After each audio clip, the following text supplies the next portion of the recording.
My name is Erin Edwards and I am one of Todd Smith's students. We just finished closing on my very first wholesale deal, so I'm super excited. I have two checks here, one's for Todd and one's for me, and also some cash, so can't beat that.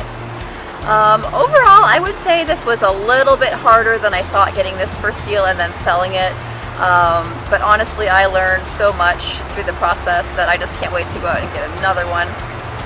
Todd did a really great job of kind of, giving me realistic expectations of how much work it would take for marketing and everything, and guiding me along the process and always being there to answer my questions because I had a lot of them. So overall, this wasn't as scary as I thought. It was actually really fun. So if you're thinking about getting into real estate investing, definitely give Todd a call.